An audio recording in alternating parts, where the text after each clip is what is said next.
All right, I'm standing in Megiddo, folks, of course, and this is an incredible ruin. As a matter of fact, I'm going to just walk over here and show you something before I give you a view of the whole valley of what's known as Armageddon. What you see here is the ruins of Megiddo, ancient ruins, where once King Ahab and Queen Jezebel used to reside. And they would stay up here. There was Baal worship. There was sacrifice of children up here. It was just such wickedness, such idolatries, paganistic worship. And this is why Elijah prayed for God to shut the heavens until Israel repented. And for 3.5 years, it didn't rain a drop. Now, behind me, you see the great valley of what's known as Megiddo, the valley of Megiddo, or in the Hebrew tongue, Armageddon. That's what it says in Revelation 17, in Revelation 16:16, actually.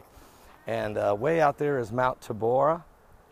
You can see, and it's just spectacular. I mean, this is, you know, General Patton said that this, he's been here. He was here, and he said this would be the greatest battlefield in the world to fight a battle. It will be a battle. The Battle of Armageddon will take place. Now let me show you where Mount Carmel was. Remember, when, I did a video earlier, and I was on Mount Carmel, and I was showing you Megiddo, where Megiddo was.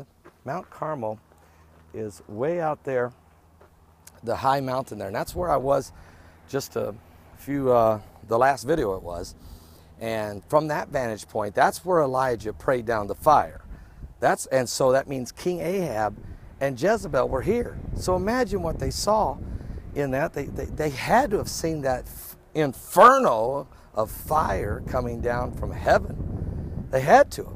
And it was so hot, it not only consumed the sacrifice, it consumed the wood, the stones, the 12 stones representing the 12 tribes of Israel, and all the water that was in the trench. This was a consuming, there was no question that God is God, the God of Abraham, Isaac, and Jacob, and Baal is a dead God, nothing there, demonic, and was costing the children of Israel everything. They blamed it on the prophets. That's why Jezebel was hunting down the prophets to kill them. And Obadiah was hiding 50 in one cave and 50 in another, and he was risking his own life, bringing them food and water. But folks, in the book of Revelation, we are going to have a battle. It's going to take place right here. And now that I'll point it again, but as you know that right over here, just to the right of Mount Carmel, is where the nation of Lebanon is, and that's where Hezbollah is camped out. And then just a little bit to the right of there, over those hills, is the border with Syria. And we know that the Russians, the Iranians, Al-Qaeda, Al-Nusra, I mean, all of those are there. And of course, so when they come down, are they coming down for the gold that's in Mount Elat? Or are they coming down for the oil reserve that we just found 2 days ago over in the Golan Heights along the border with Syria? I mean, are you serious? This is very serious, and this is Megiddo, and this is where it's going to take place. This is an incredible view. It's spectacular. And actually, I'll show you the direction of Jerusalem.